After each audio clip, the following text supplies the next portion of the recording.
홍콩에서 발리까지 당연히 직항이 있습니다. 근데 경유보다 가격이 2배 비싸요. 저는 아주 잠깐 고민했습니다. 아니 뭘 그걸 고민하고 앉아있어 라고 생각하시는 분들도 있겠죠. 네, 저도 평소 같으면 바로 경유죠. 하지만 중국의 샤먼공항을 경유해야 하는데 딱 2가지가 걸렸어요. 혹시 모를 검열에 대한 걱정, 그리고 꽤 번거로운 경유 절차. 다행히 검열은 없었지만 아니 수화물은 연결이 되면서 왜 공항 밖으로 나갔다 다시 들어와서 입출국 심사를 각각 받아야 하는 건지 이해가 잘 가지 않았습니다. 그래도 뭐 직항에 비해서 절반 가격이니까 감수해야겠죠. 참고로 공항 직원들은 무척 친절했어요. 손에 꼽을 정도로 말이죠. 심지어 보안 검색 때 한 직원은 자신이 영어를 잘 못해 미안하다는 말까지 하더라고요. 제가 세계여행을 하면서 그런 경우는 처음 봤습니다. 세계여행 중에 가끔 중국 사람들을 만날 때가 있는데 제 경우엔 모두 좋은 사람들이었어요. 최근에 중국에 대한 반감이 엄청나게 커질 때마다 마음이 좀 좋지 않습니다. 중국 정부의 잘못된 행태, 그리고 일부 중국인들의 몰상식한 행동과 다수의 좋은 중국 사람들을 구별해내는 게 점점 어려운 일이 되어가는 것 같아서요. 아무튼 경유를 해서 발리에 입국했습니다. 한국인은 비자를 받아야 합니다. 온라인으로 신청하면 7일짜리도 있고 30일짜리도 있다는데 저는 도착해서 비자를 받았고 무조건 30일이었습니다. 카드로 결제하면 수수료가 있고요. 이건 뭐 사실 비자라기보다는 입국세의 성격이라고 봐야겠죠. 여러분께서는 어느 쪽이 그나마 더 견딜만 하실까요? 일단 꾸따의 숙소는 에어컨은 있었지만 온수가 나오지 않았습니다. 저는 한여름에도 샤워를 할 때 반드시 온수가 필요한 사람이거든요. 차가운 물로만 샤워를 하면 이거 이상하게 개운하지가 않아요. 하지만 이번 발리 여행을 계기로 확실히 알게 되었습니다. 저는 여름에 온수는 없어도 에어컨은 반드시 있어야 하는 사람이라는 걸요. 우붓 숙소에는 온수는 나왔지만 에어컨이 없었습니다.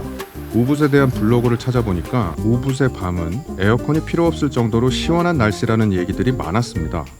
실제로 와서 보니까 어떤 날은 쌀쌀하게 느껴질 정도로 저녁 이후부터는 대체로 시원하기는 했습니다.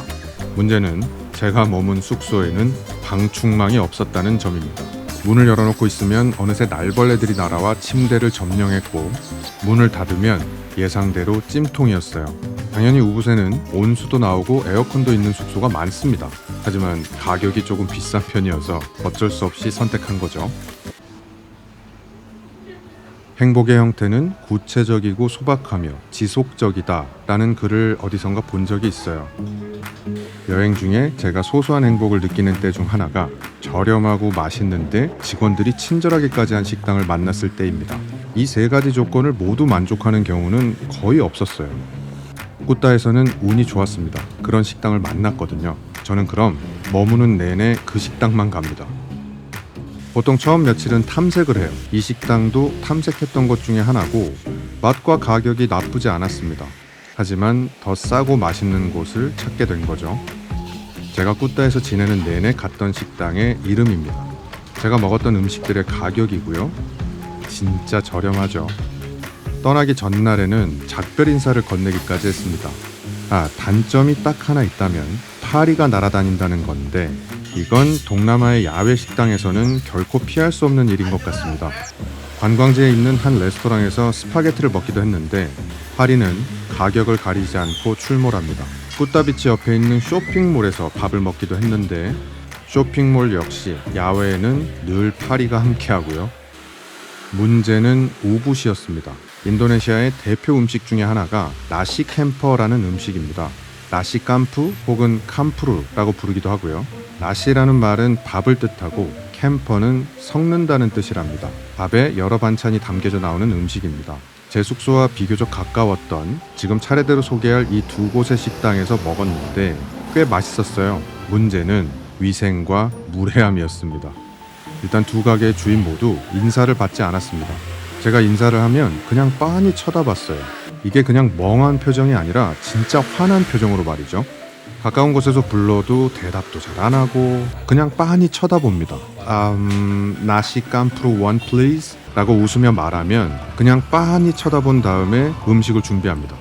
그리고 진짜 문제는 제가 식사를 마치고 돈을 드리면 어떤 음식을 열심히 반죽하던 손으로 받고 돈통에 넣은 다음 다시 그 손으로 음식을 반죽합니다. 초반 며칠은 그래 음식이 맛있으니까 그냥 견뎌보자 싶었지만 와 이거 도저히 안 되겠더라고요. 그 손으로 돈만 받는 게 아니라 바닥에 떨어진 물건을 줍기까지 하더라고요. 그래서 결국 우붓에 있는 동안에는 한식당, 일식당 등을 비롯해서 여러 식당을 전전해야만 했습니다. 저는 매일매일 오늘은 어디서 뭐 먹지? 하고 고민하는 걸 별로 좋아하지 않는 사람이거든요. 제가 찾았던 대부분의 식당은 직원들은 친절한 편이었는데 맛은 그닥이었어요. 비싸다고 할 수는 없지만 앞서 언급한 그 두 식당과 비교하면 가격이 좀 비싸서 속이 많이 상하기도 했습니다. 와, 우붓에서는 정말 되는 일이 하나도 없구나. 원숭아, 네가 우붓에서 제일 낫다. 뭐 그런 생각을 했습니다. 꾸따에서도 몇 번 한식당을 찾기도 했어요. 어느 식당의 주인분은 굉장히 이해할 수 없는 태도를 보이기도 했는데 이건 뭐 제 인상 탓에 한국에서도 자주 겪는 일이라서 특정 식당의 이름을 언급하지는 않겠습니다.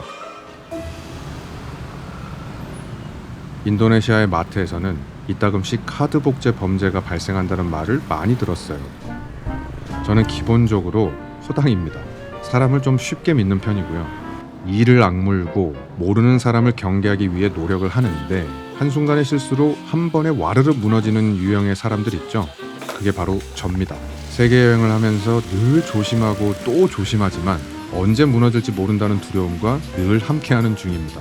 아무튼 발리에서 카드로 결제할 때는 무조건 단말기에 카드를 꽂지 않고 탭으로 계산을 하려고 했죠.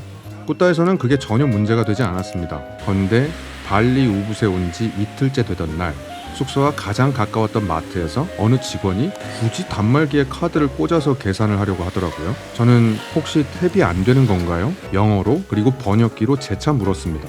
그런데 그 직원은 얼굴을 찡그릴 뿐 계산을 안 하는 거예요. 그러다가 매니저로 보이는 직원이 와서 결국 탭으로 결제를 했고요. 그런데 그날 이후부터 계산대에 그 직원이 서 있는 날엔 늘 스트레스가 쌓였습니다. 일단 저를 보면 대놓고 얼굴을 찌푸리면서 바구니에서 제 물건을 꺼내 봉투 속으로 막 집어 던졌거든요.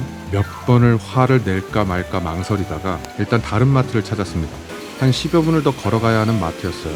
가격이 비슷한데 직원들이 또 상냥해서 여기를 계속 와야겠다 싶었는데 그 10분을 더 걷는 게 참 힘들더라고요.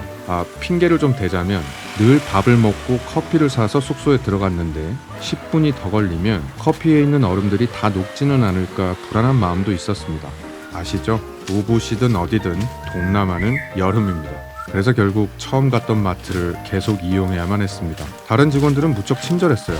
유독 그 직원이 서 있는 날만 제 머리 위 뚜껑이 달그락달그락 거렸죠. 돌이켜보면 꾸따에서는 참 운이 좋았어요. 제가 매일 적어도 한 번, 어떤 날은 2번 이상 갔던 카페입니다. 역시 싸고 맛있고 친절한 카페였습니다. 평생 어디를 가더라도 이 정도의 카페가 있다면 참 행복하겠다 싶었습니다. 꾸따 비치에서도 커피를 마셨고요. 그런데 해변에 있는 카페는 어떤 날은 열고 어떤 날은 닫더라고요. 닫은 날엔 콜라를 마셨고요. 우붓에서는 이렇게 카페를 가기도 했습니다만 거의 한 곳에서 커피를 포장해 숙소에서 마셨습니다. 가격도 나쁘지 않았고 직원들이 활기찬 기운이 넘쳐 흐르던 곳이었어요. 그리고 이곳에는 떡볶이도 팔길래 몇 번 먹었습니다. 제법 맛이 납니다. 물가와는 상관이 없지만 꼭 하고 싶었던 얘기가 하나 있습니다. 편집을 하는 지금 시점을 기준으로 한류 열풍이 가장 거세다고 느껴졌던 곳이 바로 인도네시아 발리입니다. 세계여행을 하다 보면 인종, 국가를 불문하고 아주 가끔씩 한국에 관심이 많은 외국인을 만날 때가 있는데 단 한 번도 누군가가 먼저 저에게 혹시 한국인이세요? 라고 물은 적은 없었거든요. 그런데 발리에서는 그런 경우가 몇 번이나 있었습니다. 발리 용건이 있는 게 아니라 그저 한국인을 만나는 걸 무척 좋아하는 사람들 같았어요. 그 순간들을 카메라에 담지 못한 게 아쉬울 따름입니다. 이게 한류와 상관이 있는지는 모르겠지만 환전소에 한국 원화가 있는 건 처음 보는 것 같습니다. 태국이나 베트남에서도 원화를 받는 곳이 있습니다만 이렇게 간판에 원화가 박혀 있는 걸 본 기억은 없거든요. 아무튼 괜히 뿌듯한 마음이 들면서도 중국이나 일본에 비해 우리는 여전히 갈 길이 멀구나 싶은 마음이 들기도 했어요.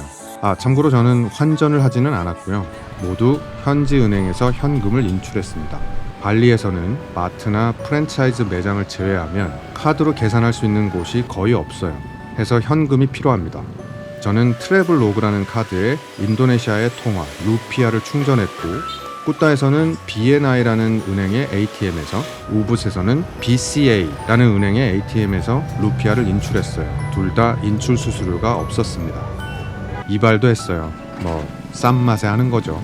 어차피 세계여행 중에는 모자를 쓰고 다니기 때문에 그냥 짧고 깔끔하게만 잘라주면 되는데, 그 쉬운 걸 못 해내는 분들도 더러 계십니다. 하지만 이 친구는 손재주가 좋더라고요. 저번 영상에서 다뤘던 투어들의 비용도 말씀드릴게요. 일단 모두 여행 대행사 앱을 통해 결제를 했습니다. 원숭이 숲은 입장권을 구매했고요. 현장에서 구매해도 되고요. 6,700원이면 가성비가 괜찮은 편이라고 생각합니다.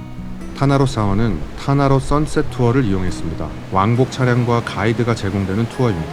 17,000원이면 매우 괜찮은 편이라고 생각했어요. 택시를 타고 왕복을 해도 그보다는 더 비쌀 것 같거든요. 그리고 사원 입장권을 따로 구매해야 합니다. 저는 사원 안으로 들어갈 생각은 없었어서 입장권이 포함되지 않은 투어를 구매한 건데, 알고 보니까 무조건 구매를 해야 하더라고요. 사원 안이 아니라 사원 일대로 진입하기 위한 금액이었습니다. 어차피 외국인은 사원 안으로 들어갈 수도 없고요.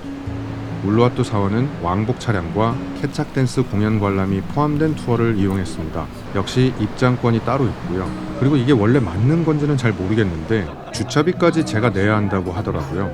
사실 발리에 오시는 분들은 바이크나 자동차를 렌트하는 분들이 많으실 텐데, 그러면 비용은 올라가겠지만 훨씬 더 많은 곳을 원하는 시간만큼 구경할 수 있을 테니 입장권 가격만 참고하시길 바랍니다. 빨래도 했습니다.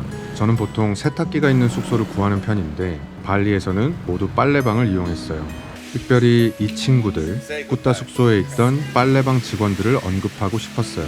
한국을 매우 사랑하는 소녀들이었고, 저를 볼 때마다 마치 연예인을 대하듯 늘 환대를 해주었습니다. 꾸따에서 좋은 추억을 만드는데 크게 일조한 친구들입니다. 심지어 숙소 후기에 이 친구들을 언급하기도 했어요. 바이바이. 물론 숙소 호스트와 직원들도 무척 좋았습니다. 발리 공항에서 꾸따 숙소를 갈 때만 택시를 이용했습니다. 꾸따에서 우붓에 갈 때, 그리고 우붓에서 공항에 갈 때는 버스를 이용했어요. 발리에서 버스를 타려면 이 교통카드가 필요한데요. 어디에서나 구매할 수 있는 게 아니고 인도마렛이라는 편의점에서만 구매할 수 있었습니다. 오로지 버스를 타기 위해 구매한 거고요. 발리의 버스 노선은 매우 단순합니다. 여느 도시처럼 버스를 타고 어디든 갈 수 있는 게 아니라는 거죠. 몸이 고생하는 대신에 돈을 절약하기 위해 버스를 이용했는데 주의하실 점이 하나 있습니다. 우붓에서 공항까지 가는데 거의 4시간이 걸리더라고요. 구글맵에서는 2시간 20분 정도 걸린다고 했는데 차가 엄청나게 밀립니다. 근데 사실 이건 택시를 탔어도 마찬가지였을 겁니다. 거의 모든 구간이 왕복 1차선이었거든요. 비행시간이 오후 7시 10분이라 최소 3시간 전에는 가야 하는데 저는 12시 반 정도에 출발해서 4시 반 즈음에 도착했습니다.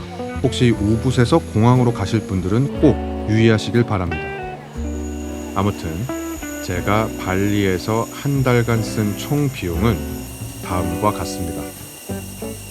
오늘도 끝까지 함께 해주셔서 진심으로 고맙습니다.